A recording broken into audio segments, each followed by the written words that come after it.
Checking if everything is good to go before I start. Refresh.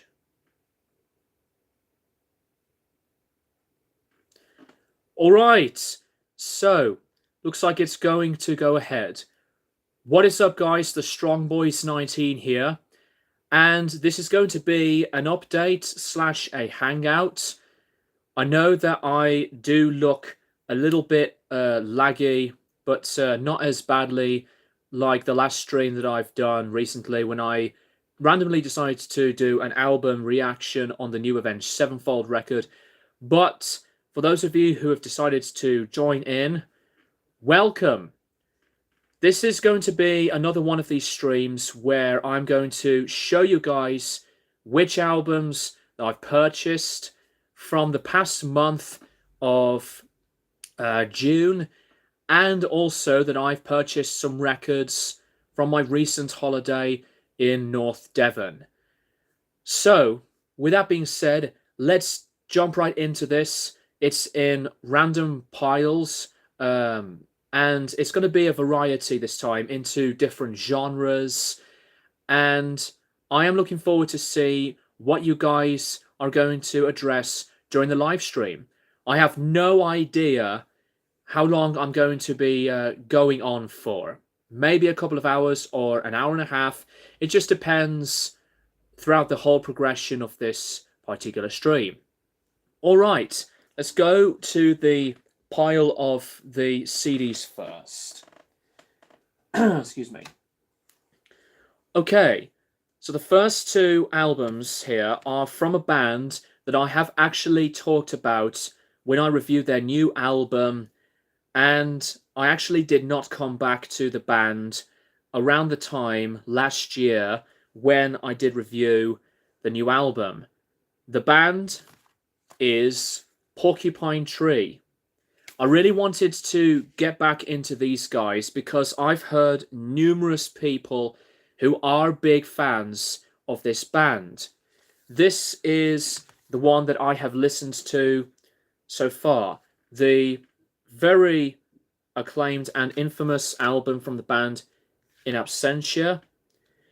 This is going to be my new proper journey to discover Porcupine Tree. I have reviewed Closure Continuation, and at the time I did like it, but it was not one of my favorite albums from that year. I wanted to get into the earlier stuff, and this one, along with Fear of a Blank Planet, are hailed as one of the favorites for many fans. I did listen to this one only once, though. This is in part of these later remaster series. This is an amazing record. Porcupine Tree are always one of these bands that loads of people have praised, as I've said, that I do want to get into a lot better. I have a lot of big respect for Steven Wilson as a producer and a remixer, and as well as a musician. This is in part of the Digipack versions, which I personally don't mind. But this is a brilliant album. Love the production, and the material that's being put into this album is just some spectacular, excellent stuff. Aaron Lee Glenn, how would you say you feel about Breaking Benjamin?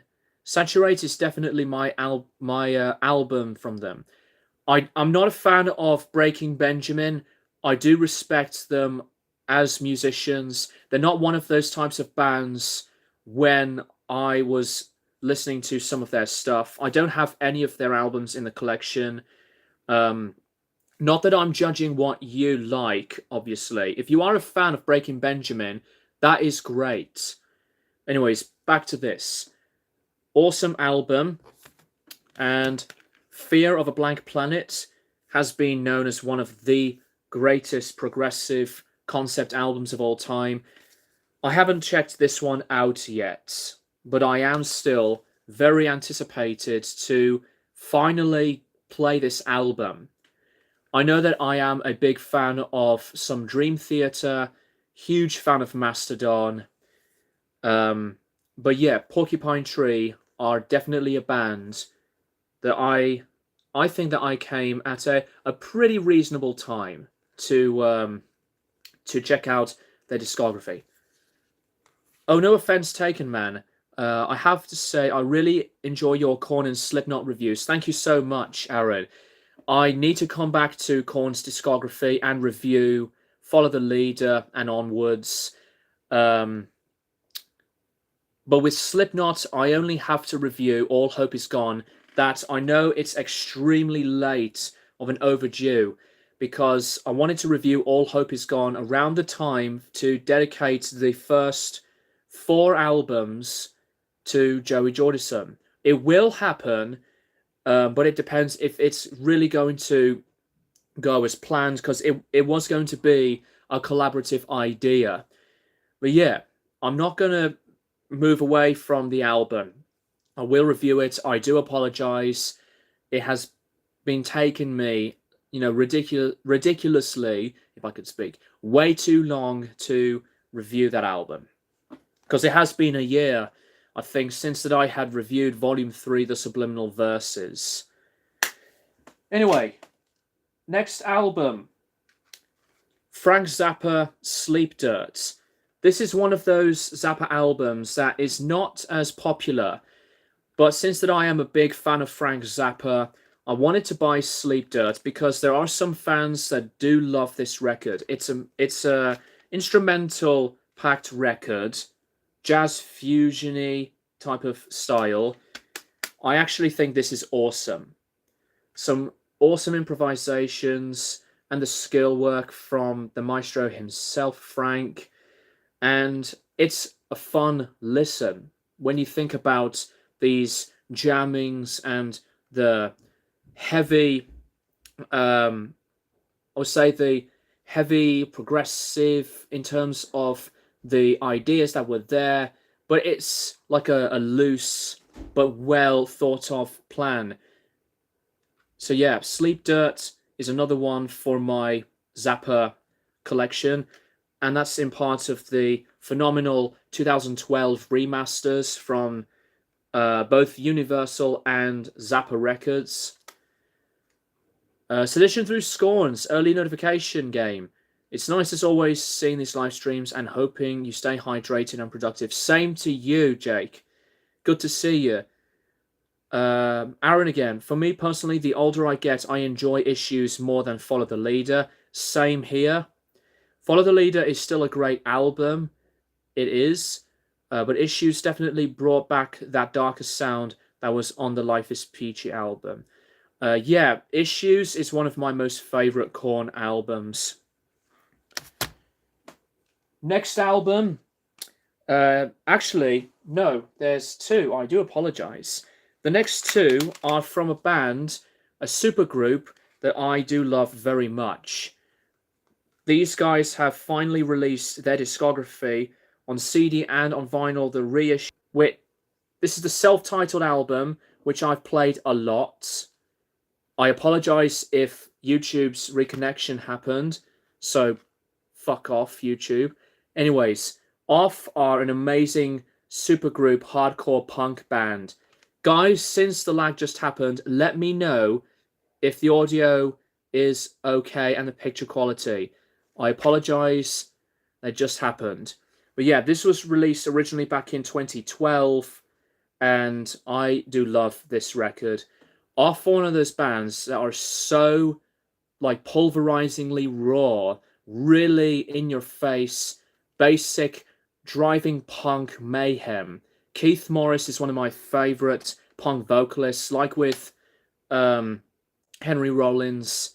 But yeah, Keith just shouts and screams his vocals out. Never warms up, just belts it right out. Dimitri Coates to Mario's drumming and Stephen McDonald's bass guitar work, awesome stuff. And I have bought their latest album, which came out last year, Free LSD. A bit of a lineup change in this one. Very stoner-esque with the sci-fi inspiration. And this is just as awesome. Just as a really great, big, loud sound. So notifications are going off. Sorry about that, guys. I'll carry on. But yeah, this was one of my favorite albums from 2022, and I'm glad to finally have these albums in the collection. I need to buy first 4 EPs and Wasted Years. So yeah, off. If you are a big punk fan, check it out. I know punk is not for everybody, but you know, who knows if there's um, new new people that want to get into some hardcore punk that they've never heard before. And Off is a recommendation. Next one. This is from a I think a French group, and this has been known as a classic in the ambient pop genre. And the album is called Moon Safari from a band called Air. I did not expect this to be really, really nice to listen to. Wonderfully produced, and it's melodic in places. The instrumentation with the electronic ambient pieces here and there, it's really nice. Mellow, just simple, chill out type of music. Love this kind of stuff that I've listened to. It does get memorable the more I listen to this album. And I'm really pleased that I did pick this up, because this was one of my wish list albums for the collection. Aaron again, have you by any chance heard of the post-hardcore band Glassjaw? Yes, I have. Ross Robinson, I know he's the producer for his first 2 albums. I'm not a heavy listener in terms of that type of sound, but I do have a lot of respect for bands like Glassjaw. They are really gifted musicians at best. I'm not like a huge fan of the style of music on post-hardcore, but I do dig it for some time. Next album is the new Foo Fighters album, But Here We Are. This is one of my favorite albums of the year, and I'm not going to say much because I have already done an album review of this album, and I will be doing my video of my favorite releases of the year so far, this being one of them. What a moving, quite a painfully emotional record, and it was made with the biggest amount of honesty, and it's a sweet dedication. Now, this is from a band that I really, really like very much. Quite underrated as well. The band that was founded by Jeff Waters, Annihilator, with Never Never Land. This is my favourite album from the band. I love this. I do like Alice in Hell a lot, but this one always comes to me as the first place album. And I have heard a lot of their stuff. I just think the band, over time, throughout the lineup changes and the changes of sound, like industrial to some of the more returnings into thrashy heavy metal roots, the recent Annihilator stuff to me are just like not as great. Actually, the last time that I did listen to any Annihilator album in full was Suicide Society. Terrible lyrics on that album, but it was just really mediocre. But the early stuff like this is a classic. I still remember the very fun, memorable, supreme and catchy stuff that's on this. I love Stonewall, The Fun Palace, Road to Ruin, Imperiled Eyes, I Am in Command. This is just one of the greatest thrash albums of all time. This is in part of the remasters. Yeah, the remaster series, which also contains the bonus tracks of Mayhem, which is a demo version of Reduced to Ash, and Freed from the Pit, which is a demo of Road to Ruin. But yeah, this is one of my favorite albums of all time. Next album, this is still sealed. This is from a band I did see live last year on the last day of me being 27. I have loved the show. So glad that I became a fan. Alter Bridge with Blackbird. Phenomenal stuff. And, you know, Miles Kennedy, one of the greatest vocalists of all time. Unfortunately, there are reunion rumors from the rest of the members to reform Creed. Why? But despite that, Alter Bridge are fantastic. Blackbird is an amazing, fun, driving, and pretty heavy, but just fantastic stuff. Need to get their other stuff. I do have Pawns and Kings on CD and on vinyl.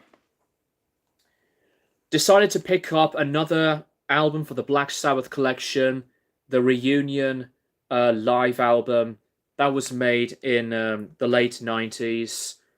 What's also amazing is that Fear Factory supported Black Sabbath, I think it was in the Birmingham Odeon Arena, which was amazing because I'm a huge fan of that band. But what a choice.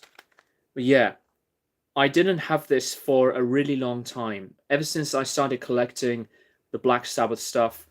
By the way, guys, for those of you who have joined to watch the Black Sabbath collection video that I've done more than recently, thank you very much.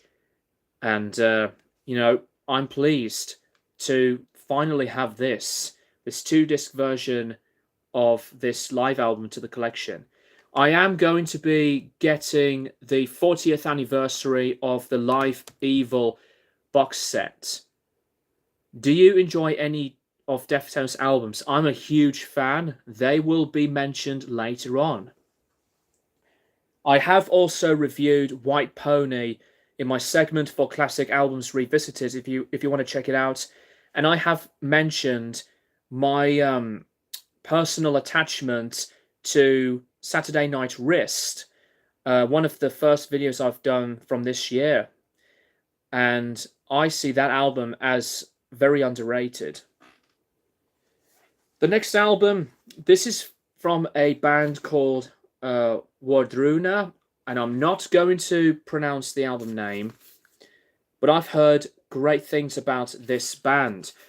They're one of these like Celtic, folk, Celtic type of stuff.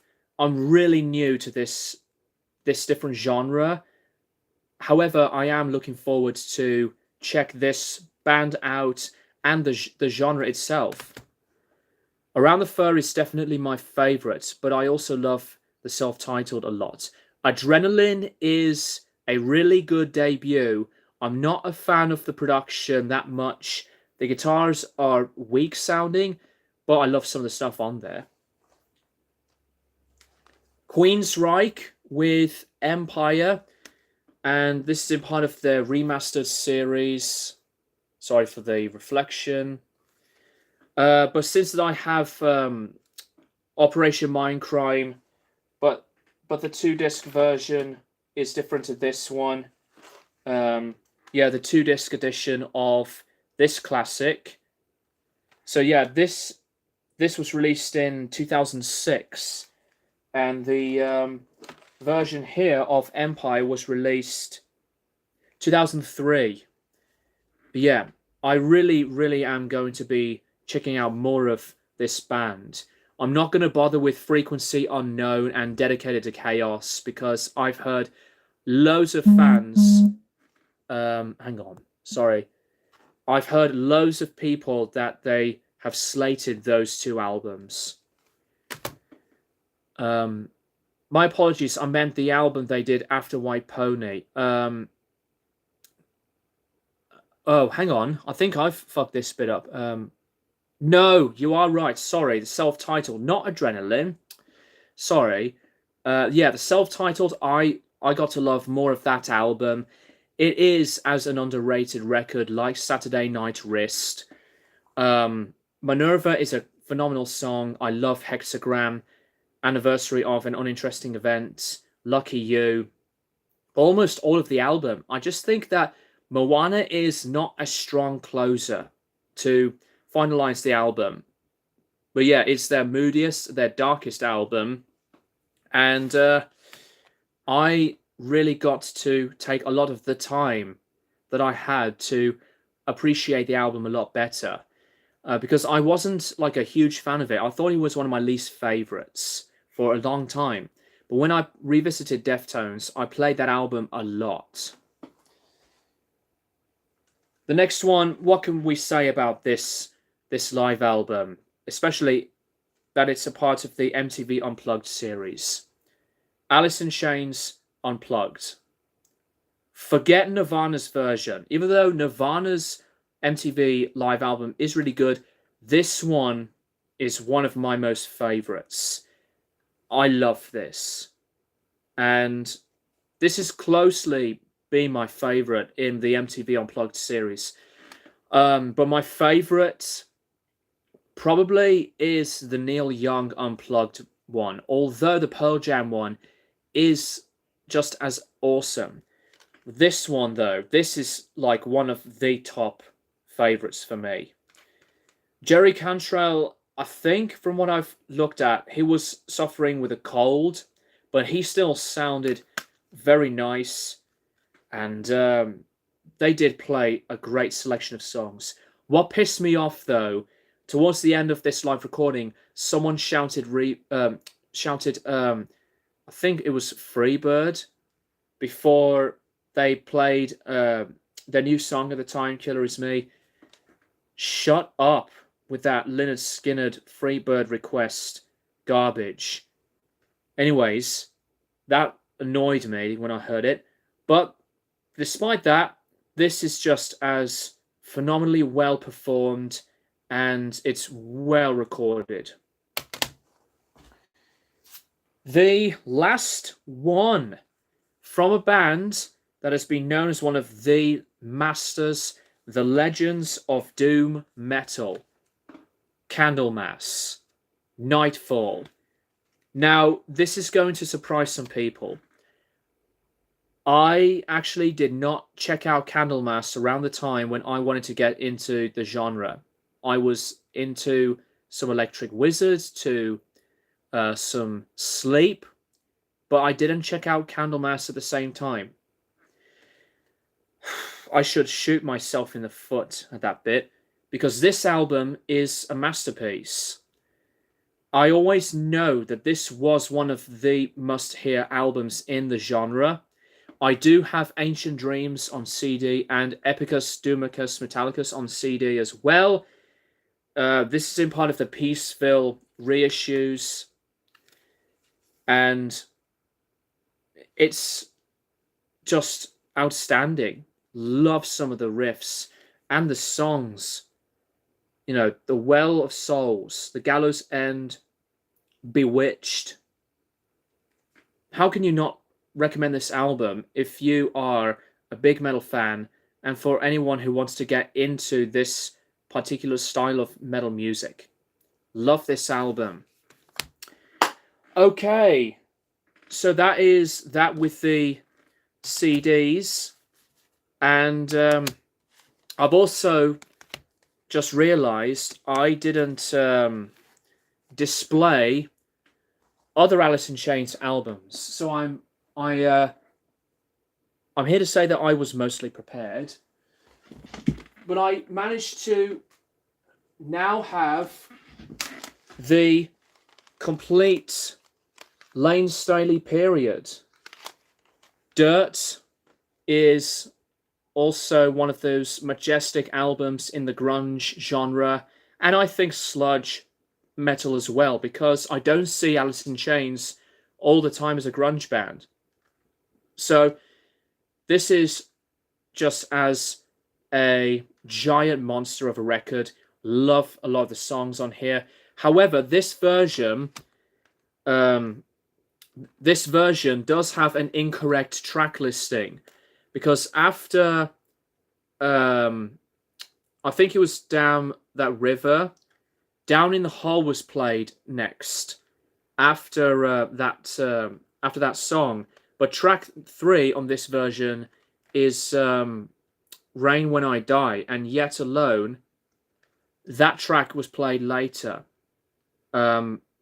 So Columbia Records have done a fuck up for this version, but it's still the same album. Actually, I'm going to look this up on Wikipedia, if that was correct, because that was really unexpected when that mistake happened. So bear with me, guys.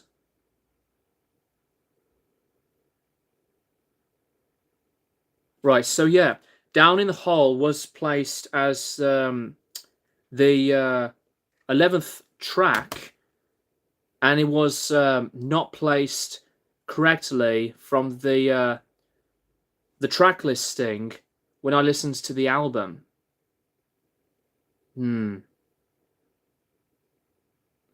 Okay. So that fuck up was the track listing that the band originally wanted to have, but the record company changed the order. So that's their fault. Yeah, classic record. And the darkest one, self-titled or the Dog album. Grind to Over Now, Heaven Beside You, Sludge Factory, some really grim subject matters on some of these songs, and filthy guitar riffs. It's a vicious sounding album as well, but this is just as brilliant. But if I had to pick a new band in the scene right now, for me it's Tala. They did have the sound I've missed from music that was in the late 90s, early 2000s. That sounds cool. Midnight Social, you did not miss the first hour, mate. You've just come in around close to half an hour into the stream. I hope the stream is working very comfortably, like last... well, not as like last time, but better than last time. Let me know, guys. But good to see you once again, Midnight Social. So those are the albums I've picked up on CD. Now onto the records. Excuse me. The first 3, I'm just going to display the records I've purchased from my recent holiday in North Devon. The first 3 albums, I've been playing this band's music once again recently, and I've just decided to buy on Amazon earlier today The Power to Believe, their final album. And you know who I'm talking about if you are familiar with the band. The band is King Crimson.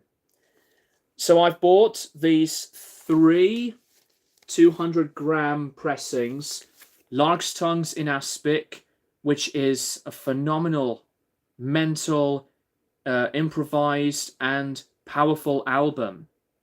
This is just as a monster. Love this era of the band as well. The very underrated album, Islands, which is, to me, another one of the classics. This is the album that came out before Lark's Tongues in Aspic. Some of my most favourite underrated classic albums. I really enjoy a lot of this material, if not just love a lot of this. Formentera Lady to the title track, Sailor's Tale, it's phenomenal in my opinion. And Red, which for some Crimson fans see it as their favourite. I do love this album. To me, it's near perfect. This is probably my 5th favourite King Crimson record. Because the other ones, like Islands, To Lark's Tongues, In the Court of the Crimson King and Discipline, I prefer in the favoritism side than this. But yeah, love this record as well. The title track, One More Red Nightmare, Starless. Starless is one of the top greatest King Crimson songs of all time. It's a legendary song for its own reasons.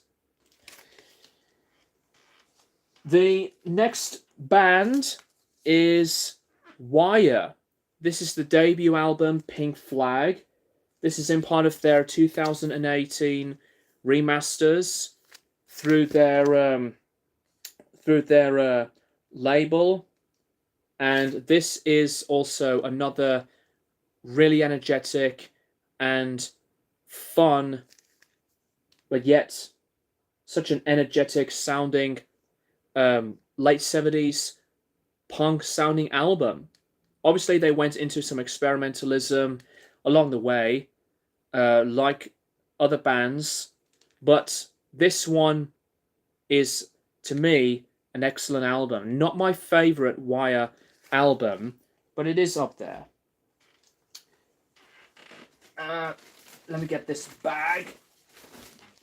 The next one, I was so happy that I did finally pick this one up for the collection. I almost picked up this band's debut album, but since their second album was a pain in the ass for me to get, I was so happy that I purchased this. This is Sehnsucht by Rammstein. Finally, it is with me, on my hands. This is in part of their remasters from 2015. I almost, as I said, picked up their debut album, Herzlied, but I wanted to pick this one for a long time. This is, to me, another classic record. Love a lot of stuff on this record. Everyone knows Du hast, Engel, Sehnsucht, Spiel mit mir. Love that song. Bestrafe mich, Tier, which is, to me, really underrated. Beautiful packaging from the remastered vinyl itself to the gatefold sleeve. So yeah, a little bit of a ring wear, but I am proud to get this. The next one, I already have this record, but it was from a different record label, and it was a later pressing. But I decided to pick up the Music on Vinyl pressing of The Band of Gypsies by Jimi Hendrix. My favorite live album that he was involved with, and this is one of my top 10 live albums of all time. Just some phenomenal, wild playing. This is when I think Hendrix's playing was so creative. I mean, it was creative from the Electric Ladyland, IO Experience, Axis Borders Love periods, but this is like just as out there. I think one of the innovators to shapeshift more of this funkiness, like with Miles Davis when he went electric. Machine Gun, the version that's on this, my favorite guitar solo of all time too. They've beautifully reproduced the original gatefold. The artwork has just been so nailed. This is an audiophile LP pressing. Music on Vinyl is an Australian company, by the way, and I do have I think a bunch of records from this company, but if you are a vinyl collector, these guys are a must-have company of remastered records. They've done exceptionally well. Just beautiful, top-tier stuff. Anyway, classic live album. Speaking of Pearl Jam, here is the MTV Unplugged live album. And I don't care what anyone says about this band. Some people love them, some people like them, some people don't. But Pearl Jam are one of my favorite rock bands, just like with Foo Fighters. Um, but the sound of this recording, even when you watch their performance, it's rich, it is pristine, and it's one of my favorite live albums in this section, MTV Unplugged, when it used to be great.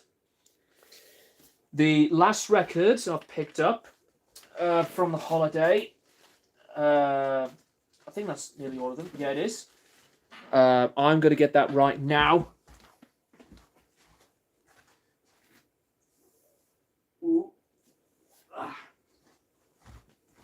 I still have yet to listen to side 4 of this record. This is from a band that I have been a fan of. This is Daydream Nation by Sonic Youth. A lot of people see this as their favorite. My favorite is Washing Machine, and I have the Washing Machine t-shirt. But this album is still fantastic. Very noisy, rhythmic in places, so I would say just bombastic when they really go out there in experimenting with noise rock and go into different ideas of songwriting that they eventually did go to later on. But yeah, very strong album. And this is a record that was made at the right time from the late 80s. This was known as one of the greatest albums of all time. I don't see it like that. I don't see this as a classic album. And it was, to me, a bit overhyped for that reason. I do have a few Sonic Youth albums on vinyl and some on CD. I think Dirty is more of a favorite than this. I also have Goo, one of their later albums. But yeah, one of my favorite bands as well, as I've just said, Sonic Youth with Daydream Nation. Now, for the records I've picked up when I went to one of the HMV shops. No problems on this end, everything working fine. Thank you very much. Be nice social. Do you like the Beach Boys? It's all I've been listening to recently. Great summertime music, and some of their 70s stuff is pretty experimental too. I mean, you see Pet Sounds. I love the Beach Boys. I don't have a lot of Beach Boys, but I have heard a lot of their hits. And Brian Wilson is one of my favorite musicians ever. Despite he has a very troubled lifetime with his depression to mental health struggles and physical health, but his music, some of the best pop music around. Anyways, this album that I've picked up, I've actually bought on Amazon. Deftones with Saturday Night Wrist. Now, this pressing got me a bit worried because it doesn't come with the parental advisory sticker. And I looked at the lyrics sheet and the swear words were censored. But when I played some of the songs of this, the swear words were heard. So that was a relief. I think now this album is a classic. I do adore this album. This was my most played Deftones album. I fell in love with the album so much more. I played this album all the way through, more than 10 times. It is, to me, my second favorite Deftones album. I actually got to just accept Pink Cell Phone for what it is, even though that is the weakest cut on the album. But the rest of it, side one, perfection. And the other songs, just as spectacular. Beware, Cherry Waves, Mine, Hole in the Earth, Xerxes, Rats, Rats, Rats, Riviera. I adore this album. This album is, to me, the most underrated Deftones record. And even when you listen to this band instrumentally, they are one of the best metal bands to listen to without Chino's vocals.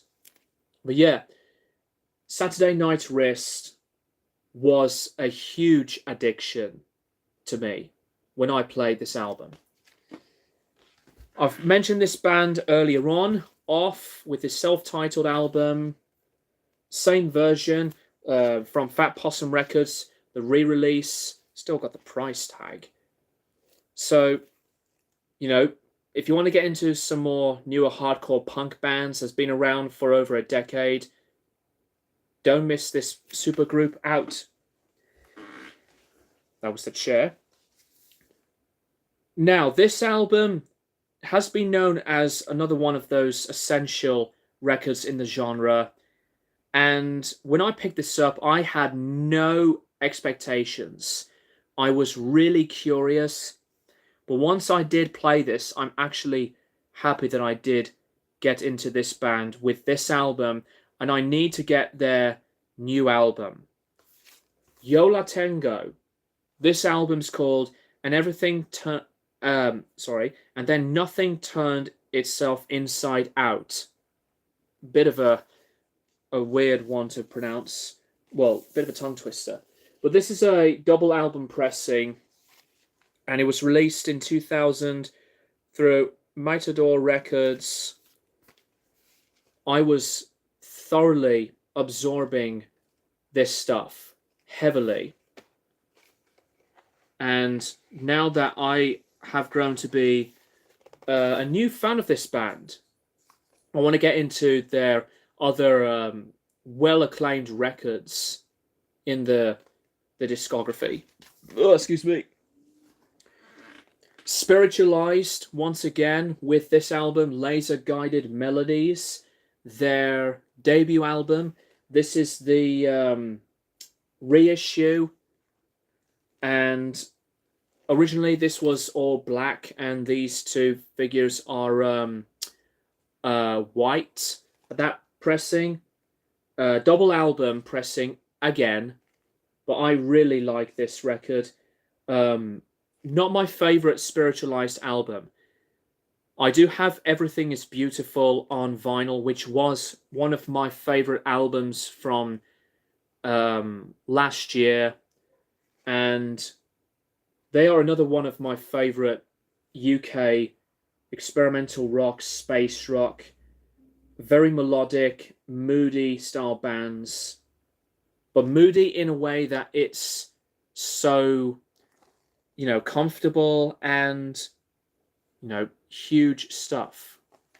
So, fantastic band. Roscoe just decides to come into the room. You want to come, Ross? You want to jump up? Come on.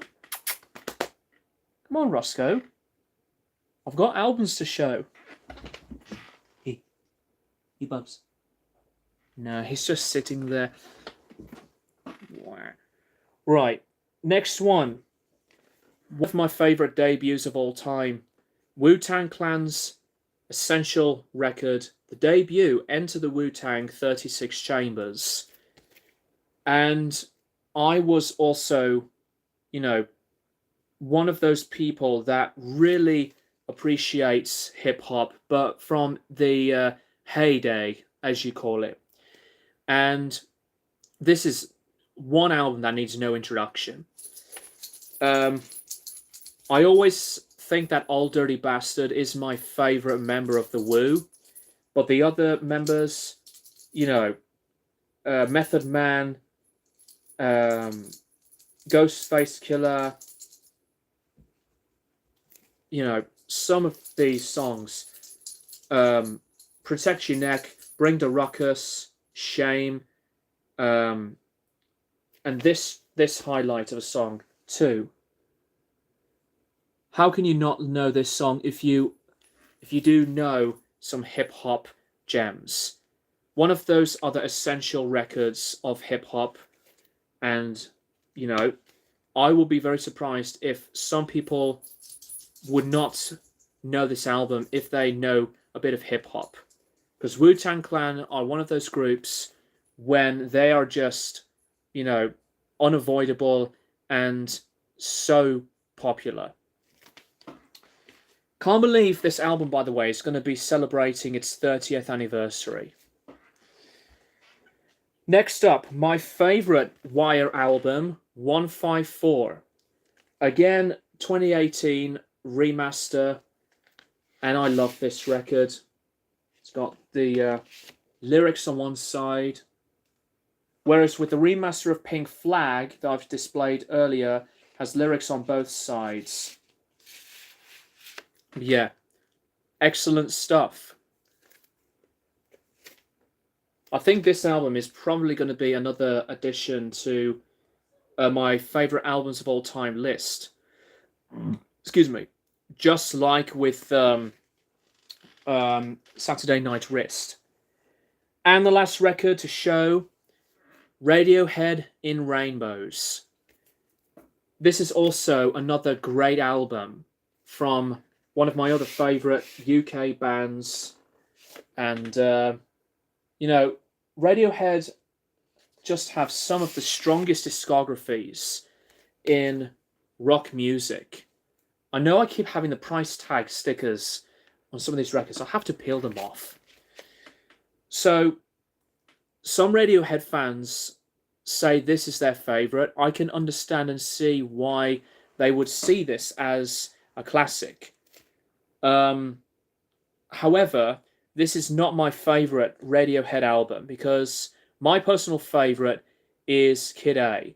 Kid A is one of my favorite albums of all time, and I do love the Amnesiac record. Not as a classic like Kid A. OK Computer is a really strong record.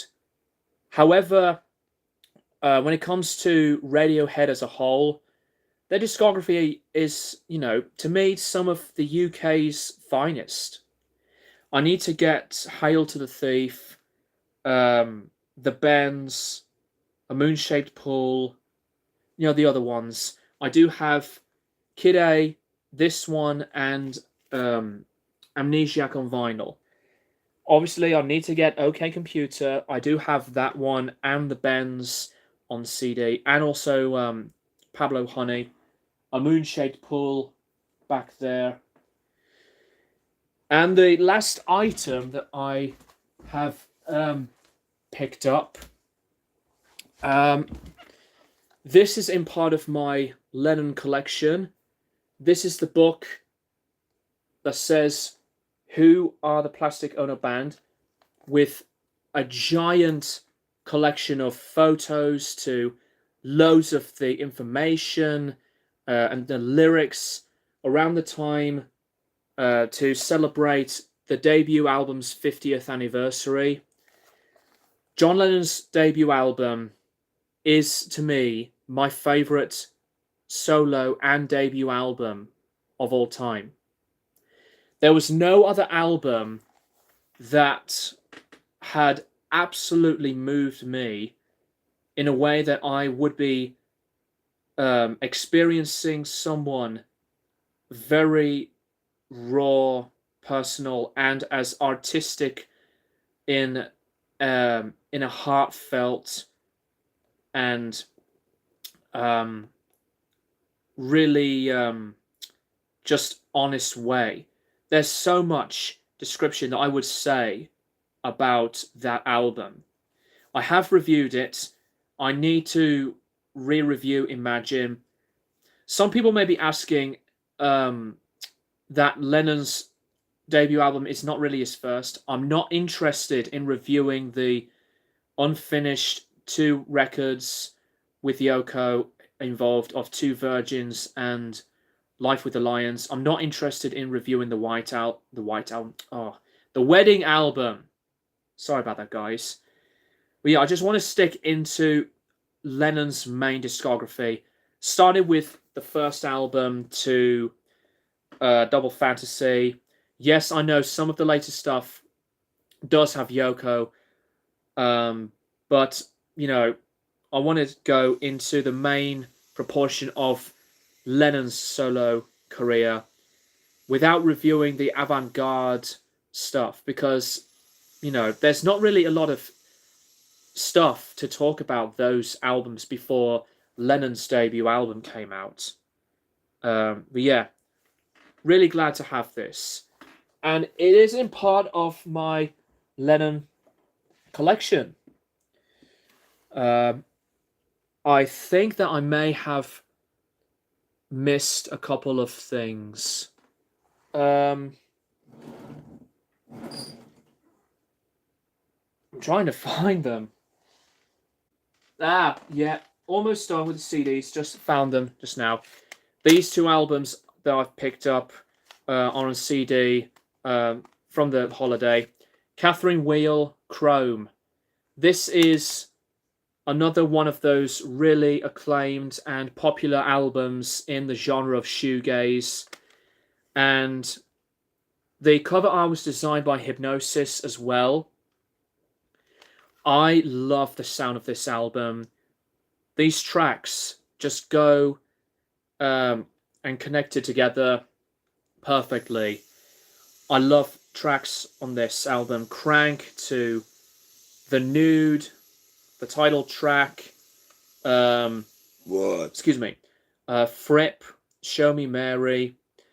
This is in part of the Fontana record label. You can't see it there. There it is. You can't see that bit either. But if you can look up the label, Fontana Records label. This is another 90s album, so it came out at the time in the population of the shoegaze history. And I decided to collect another Enya album. This is Shepherd Moons. I have not listened to this album yet. Watermark is one of my favorite albums of all time. I love that record. And Devin Townsend, by the way, cited that album as one of his all-time favorites. But I have not heard another Enya album yet. Hence, that's why I decided to pick this one up, because I think this one has got some pretty positive, or if not as closely as great reviews like Watermark. But yeah, beautiful voice. Love her free, highly gentle, sweetly calm resonating of her voice. If I can talk right again. Yeah, one of these musicians that makes music in like some Celtic art pop style. Quite a difficult one to categorize, although easier than Björk, although I'm a big fan of Björk myself. So anyway, Shepherd's Moons by Enya. That is all that I have for the CDs and the records and that Lennon book. I did see some comments along the way. Sedition, again, looking forward to your favorite albums of 23 so far, and curious to see which records you've listed and see if your selections is going to be in my category, but we shall see. I think my list is going to be varied a lot more, like when I did a collaboration video with you, mate, of the favorite albums from 2021. My genres are going to be, very different. Once again, it's not going to be metal all the way through, but there's going to be some metal in the list. But I am looking forward to talk about some of my favorite albums of the year so far in the video. and yet alone um, just display my own personal opinions of them, even though that I have reviewed some of them already, but they'll just have to get another mention. Um, but yeah, 2023 is one of my favorite years for new music because last year was phenomenal. I love the huge selection of records that has been out from that past year. Um, I'm going to step away um, from my laptop and mobile for a few seconds, guys. I am going to refill my my Slipknot water can. Um, YouTube, stop reconnecting, you assholes. So yeah, stay where you are if you want to. Be right back, guys.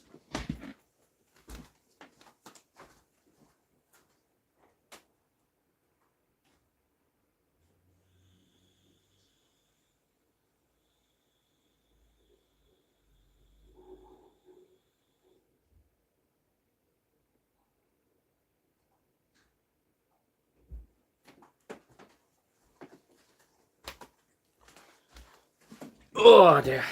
There you go. I'm back. Ah, I hit my fucking elbow. Ow. Hit my elbow on the corner of that shelf. Didn't mean to. Oh. So, how are you guys doing? Hope you're doing okay, mentally and physically. Um, and to can't believe that happened. And to be in a really good place for yourselves. Let's go and have a bit of a hangout part this time. Now that I've displayed the albums I've picked up from last month to recently, I have been reading a bit more. I've been reading more of the Paulo Hewitt Oasis book, 6 Months with Oasis. I've just started to read the Dave Grohl book, The Storyteller, and so far so good. I'm also nearly finished with the Tony McCarroll book, The Truth, about his time um, with Oasis. Excited to see Tool in October, but sad it's going to be their last tour. Maynard is doing with the band. Oh, okay. So that'll likely mean he focuses more on A Perfect Circle and other projects. I didn't know that, but at least I got the chance to see Tool live, and they were really, really good. I won't say anything because, when I went to see Tool, it was an experience. I don't know if their shows for this year are going to be the same way when I went to see them live last year. But keep your anticipation up the high, Jake, because they are really, really, really good. Not one of my most favorite bands, but I was pleased that I did see one of the iconic progressive metal titans.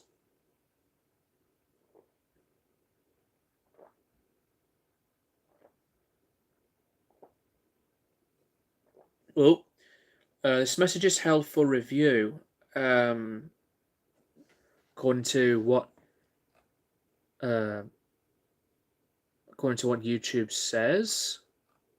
I don't know if it's going to pop up. I am not so sure.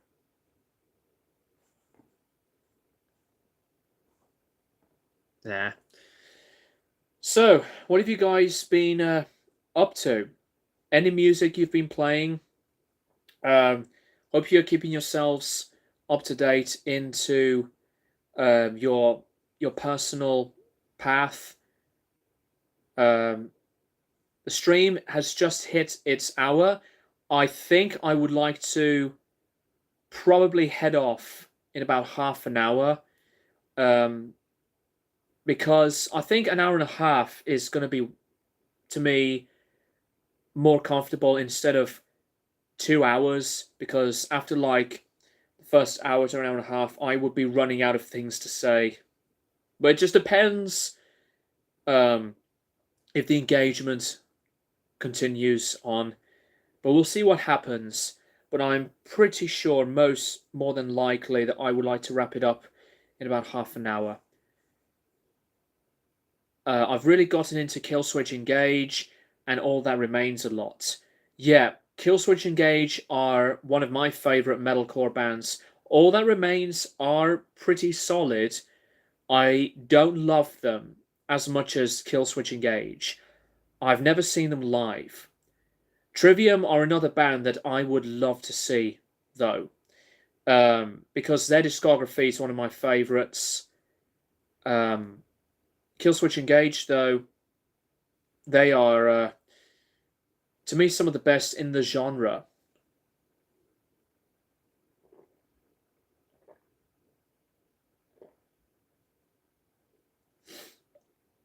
Mm.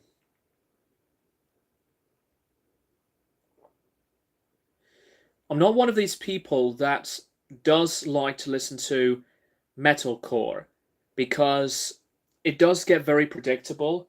Not that it's a bad thing, but sometimes it's just, the same things that I've heard a lot of the time, but there's a bit of a lack of variation. Yeah, same goes with new metal and a bit of alternative metal. But yeah, I do like metalcore. They're just not one of my most favorite genres of metal. I do enjoy it. Yeah, Bully for My Valentine is another one in the metalcore scene. Um, been playing Alcest, Wolves in the Throne Room, Death Heaven, Animals as Leaders, Cannibal Corpse, Candle Decapitation, Blood Incantation, Corpiclani, Godflesh. I know that Godflesh have released a new album this year, another Birmingham band. Depeche Mode, yes. Nine Inch Nails, awesome selection. Um, yeah, Death Heaven, I've been really liking a lot of their sound, and I still defend my opinion on Infinite Granite, which is a shoegazy and less um, black gaze type of band from the early stuff. Their discography is also a pleasure to listen to. Alcest, yeah, I've been playing their second album a lot too. Sometimes I listen to it on my own when I go out for a walk. Perfect. Their second album is one of my favourite albums of all time. Corpiclani I haven't listened to for a long while. Pretty much since when their latest album at the time came out. I'm looking forward to the new Evil album. That's going to come out in a week. The Unknown is what it's called. Uh, I haven't I haven't listened to Evil for some time either, and I didn't check out the new songs yet. I'm one of these people that wants to wait until the the whole album comes out. Oh, I've got the burps. But yeah, I really like the new lineup of Evil. They are monstrous, insanely faster as well, but they still bring in a lot of the heavy, violent punches and kicks into their thrashy sound. That's how I feel about a lot of deathcore. Whitechapel.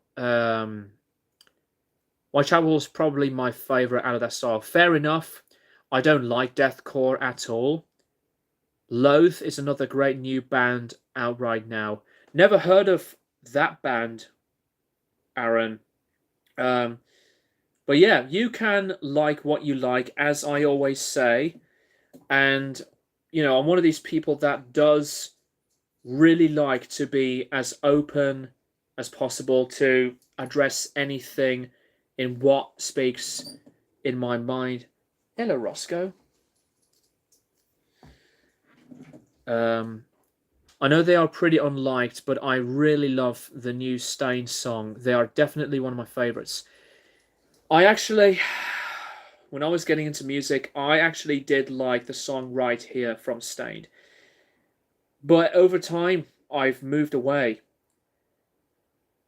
I'm not a fan of that band, and I can't stand Aaron Lewis. No, I really can't. Never been a Stain fan. Um, Pretty unliked. They are, I think, another one of those disliked bands in modern rock. Um, Same goes with Limp Bizkit, and I have made a video about them. That I cited them as my biggest guilty pleasure band. I've made a video about it, as personal and as opinionated, but yet honest. You can check that video out if you want to.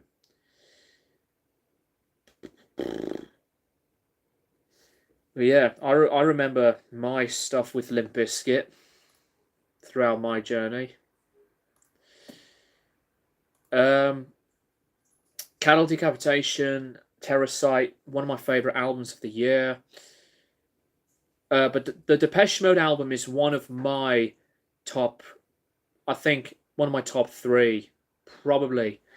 It's phenomenal. $3 Bill Yard is definitely my favourite from them. I haven't listened to the Unquestionable Truth EP though. I only listened to the studio albums. My favourite Limp Bizkit album is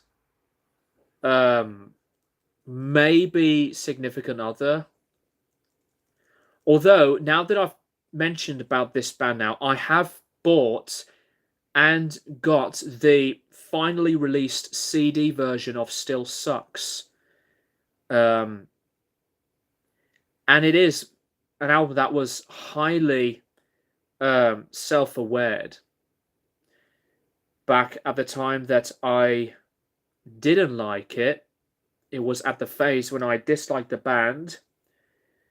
But yeah, let's just say opinions have changed on them for me. But like I said, if you want to see my guilty pleasure video about the band, do feel free. Have you heard the new KK Priest song? I really like it. The first album was brilliant. I haven't listened to KK Priest. I don't know what I would think about them. And I do think they are a really talented band. I mean, KK Priest are another one of those huge acts to keep the legend of heavy metal big. And KK Downing is a phenomenal guitar player. Tim Owens is good too. And I do respect him, even though that he is like the Blaze Bayley version of Judas Priest. However, I don't have any problems with bands with lineup changes and super groups. It obviously just depends on our ears. I still personally think Still Sucks was better than Slipknot and Korn's new album. That is surprising. Yeah, Korn's new album is not very good. It's very average. I really liked Slipknot's new album, but it was not one of my favorite albums of 22. And yet Slipknot are my favorite band. But yeah, Still Sucks took me so much of the patience and the understanding about it.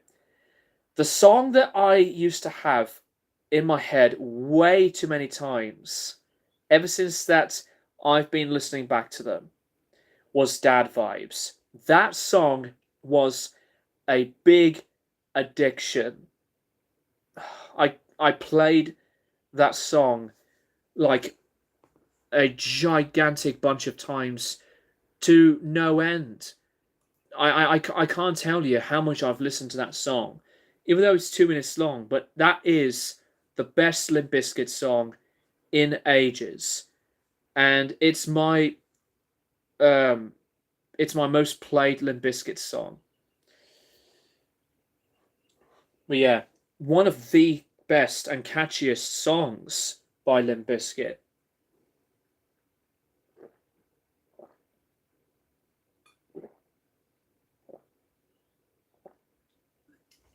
Speaking of band names like that, I have made a video recently, guys, of which band names do you consider that are the greatest and the worst. Please comment on the video to answer that question if you haven't already, as I will be doing a response to that question, and I will also be doing my video of my favorite albums of the year at the moment soon. Again, I've made a video on that question as well. Which albums are your favorites so far? You can check that video out and comment. Excuse me. The end so far was just very underwhelming for me when I first heard it. Since re-listening, I enjoy it more, but I don't like the songs Adderall or Acidic. Acidic is one of my favorite songs on the album. I love that one. Adderall is very unapologetic, but I think it's a really good song. Finale is one of my favorites as well. I'm not a fan of the lyrics to Yen. Medicine for the Dead is okay. There are a few weaknesses. I think We Are Not Your Kind is Slipknot's strongest album since their heyday. Especially compared to how much I loved We Are Not Your Kind, that album definitely was personal for me.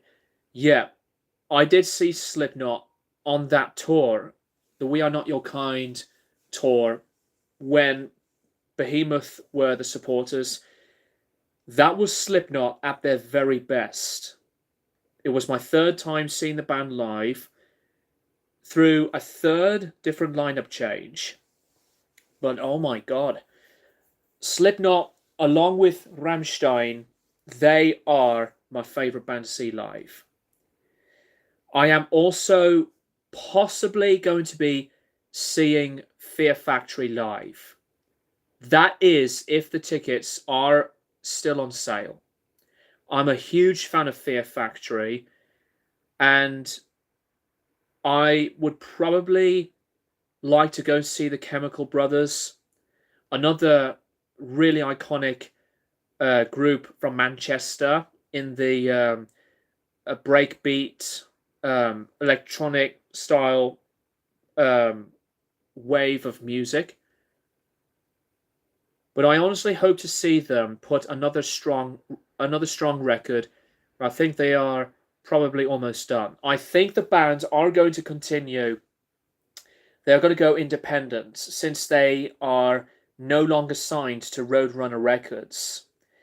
And I think the song Finale was the hidden inspiration about the band's time and with Corey's personal point of view of being with that label. I know it's not Burton C. Bell anymore, but I think due to their influence and impact on industrial metal, they will eventually still carry that foundation in what made their music so impeccable. I really like the new vocalist. He actually sounds almost as pretty identical to Burton. But yeah, Fear Factory is Dino and Burton. Those two made the sound of Fear Factory. But really, it's pretty much been Dino's baby. But yeah, Fear Factory's importance have always been involved with those two. Even though that I'm a huge fan of the Archetype album. Yeah, and he also has this lineup has Pete Weber from Havoc drumming with this new lineup of Fear Factory. And Pete Weber is another vicious and, you know, brilliant drummer, and he's pretty pulverizing with his speed. Yeah, Havoc's drummer, Pete Weber, now Fear Factory's touring drummer. Probably, probably another new member of Fear Factory as well, not just the touring drummer. But yeah, I think Slipknot, back to them, are going to carry on. I've seen numerous comments from some fans say that the band is not Slipknot anymore because of what's been happening since Craig's departure. And now with Michael's accidental photograph that's now been deleted, that people are now saying that the new member is the former Ghost keyboardist. If that's the truth, then that is very surprising. I will say this: Slipknot is still Slipknot, and you cannot change my mind about it. The heart of Slipknot had been carried on. I think it was Joey that named the band Slipknot, and with Sean Clown Crahan being one of the earliest founding members of the band in the first place, he's still with the band. And Mick to Craig and Paul Gray were there since the beginning of the band. Even though that it's very understandable that Clown stepped away from the band this time around to spend time with his family because his wife is going through health issues. So, but nevertheless, Slipknot is still the same band, and yet lineup changes have to happen. Say what you say about the parody of them. Slipknot are not the same band anymore, and you have to accept it. You can't accept the same predictability in every single thing. Shizazzle, unfortunately, mate, I am going to wrap this up in almost 10 minutes, but I've displayed the albums I purchased earlier on, both CD and record. I'm doing good. Hope you are doing well, and as well as with the rest of you guys. I've read that one. Sorry, Aaron again. I'm definitely ready to hear some new Mudvayne. Yes, Mudvayne are making a new record soon. It's just like Serge and Darren is System of a Down. Corey Taylor is Slipknot. Corey, I don't think he's Slipknot. He's not been with Slipknot since the start. Anders Kosefny was the original vocalist for Slipknot. But yeah, Corey joined Slipknot in 97 or 98. But yeah, he was not with the band since the start. Zach Hurley, I am doing very well, mate, but I've just mentioned to Shizazzle that I will be leaving in about 10 minutes. Sure, it's not the same without Joey, Paul, Craig, and Clown. They're still the same band. We know all too well. I keep mixing up the names. 1997, Corey joined. Yes, thank you, Zach. But I definitely don't understand why people don't like Corey. I think Corey, he's one of these people that, he's very opinionated. And he obviously is there with his own attention, just like with Morrissey. And you don't have to agree with everything a musician says. You can still be a fan of the band. Like, I don't agree with what Slipknot have done, especially through their bullshit excuses why Joey was out of the band. A lot of bands I love went through stuff that I don't like, but I'm still a fan of the music and for paying attention into what the purpose is as a whole to be a fan of their own art. I can understand that he can be cocky sometimes, but I feel he isn't a prick. I don't see him as a prick. Um, he can be very loyal, very sociable, especially that Slipknot are really supportive for the fans, and the fans of Slipknot are there for each other, and many other fans are there to look out for one another. What are some of your favorite blues albums slash artists? Blues albums, the first two Stevie Ray Vaughan records, BB King's Live at the Regal, um, and um, artist wise, I love Freddie King, BB King, obviously, Hendrix, Stevie Ray Vaughan, Muddy Waters, Dwayne Allman, from the Allman Brothers Band. I really like Rory Gallagher too. Eric Clapton, but in bands like Cream and Derek and the Dominos, just to name a few, because they recorded the demo with Wait and Bleed and spit it out in 1998, and late that year they started recording self-titled, and also Josh Brainard was still with the band before Jim joined Slipknot, because Josh left the band around the time, I think closely when the debut album came out. I'm always one of these big Slipknot fanatics that I want to know as many history as best as I can. But also, if you want to have a look at, to me, the greatest Slipknot mask collection and with their own histories, have a look at the House of Masks on YouTube. I believe Jim recorded one or two songs on the album. I may be wrong though. Maybe, but Jim became a full-time Slipknot member, I think after the debut was released. And I still remember that Josh used to wear the full black latex mask. I think he wore it for one or two gigs before it was, it was removed. They got rid of it. But yeah, I'm also another one of those hugest Slipknot fans that I am fascinated in the early histories of the band as well. It's just such a really interesting insight to look into some of the earlier periods of the band's history.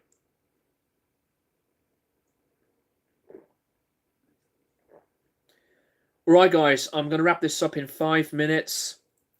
But to you guys who have joined in, Aaron, Sedition Through Scorns, Midnight Social, Shizazzle, and Zach, thank you so much, guys. Really appreciate it. And the stream looks a lot better this time and less annoyingly laggy than the last time. So thank you guys for pointing that out, and with a few annoying disconnections from YouTube's path of live streaming. But yeah, it does mean a lot. Next videos will be my responses to my favorite albums of the year video that I will be doing, and with the whole band name discussion. You can comment on those two videos I've posted on my YouTube channel if you haven't already. I know I've mentioned them earlier on, but I wanted to mention them last time at this point. Any shoegaze recommendations? Shizazzle, I have reviewed Loveless by My Bloody Valentine and Sovlaki um, with Slow Dive. Or Slow Dive, the album is Sovlaki. I recommend.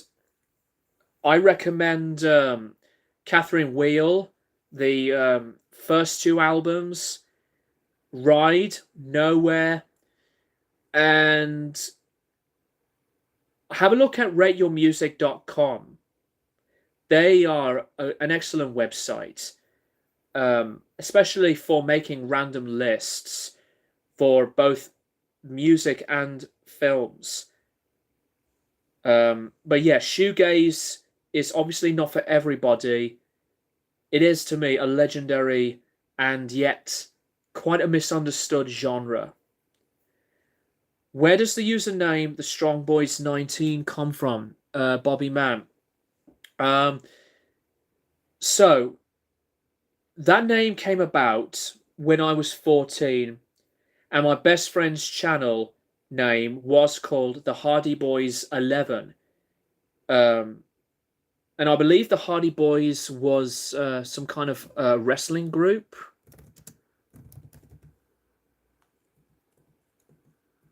I don't know. I could be wrong. The Hardy Boys, or maybe think of something else. Yeah, Hardy Boys. Yeah, were a an American wrestling tag team. So I obviously wasn't into wrestling, so I just randomly named it the Strong Boys 19. So that's where I got the name from. I didn't think of something to be like, you know, um, not predictable, but not like similar to other names. Um, but but with the word the Strong Boys, it's just completely randomized because of my best friend's YouTube channel name at the time. And the 19, it was just random, but I am only one of Strong Boys. The other 18 are just nothing.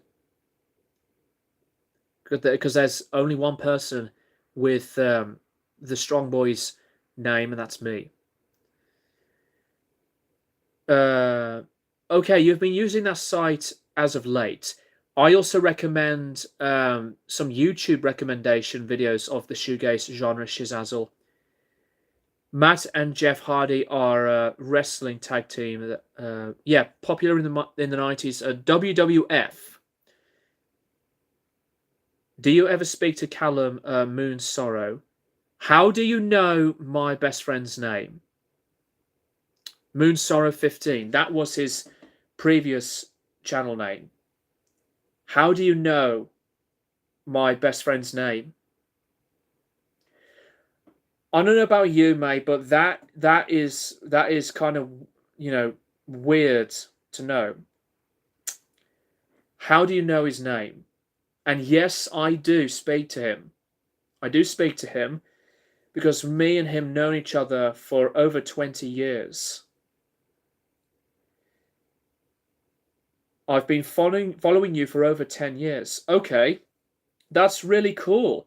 It's amazing to see you supporting the channel for a long time like that.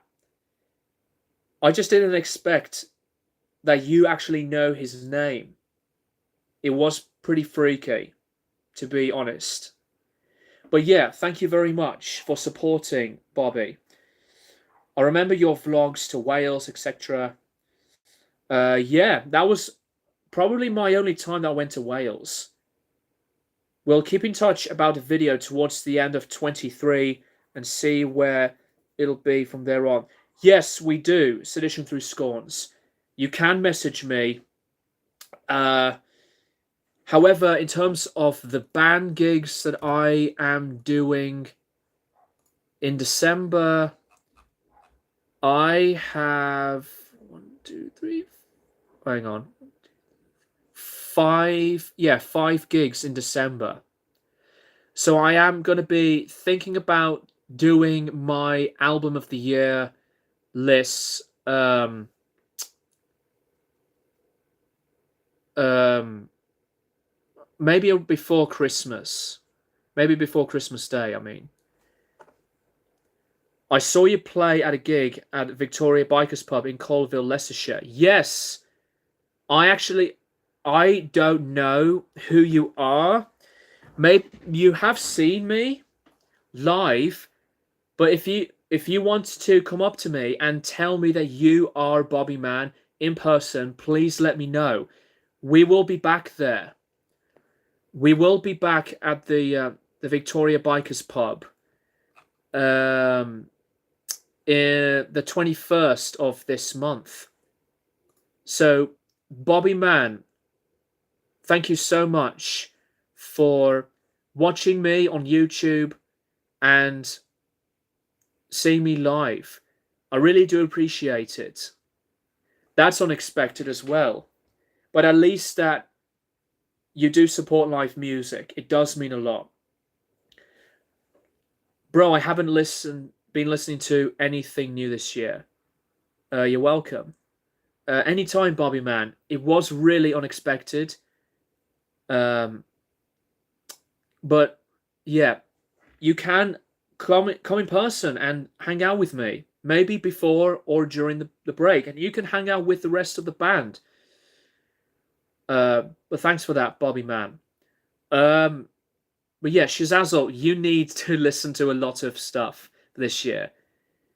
Zach Hurley, you've been listening to a lot of Mudvayne recently. That's cool. All right, guys. So, as I've mentioned, I'm going to wrap this up in an hour and a half, which is at this point. But you look after yourselves, guys. And Bobby Man, since you have seen Hardgraft live, spread it around of the band, and we have a YouTube channel, Hardgraft Band, all in one word, and feel free to share it to your friends, your family, because it does mean a lot, and it does mean so much that it does grow a lot more of the positive attention and spread the word as much as you can.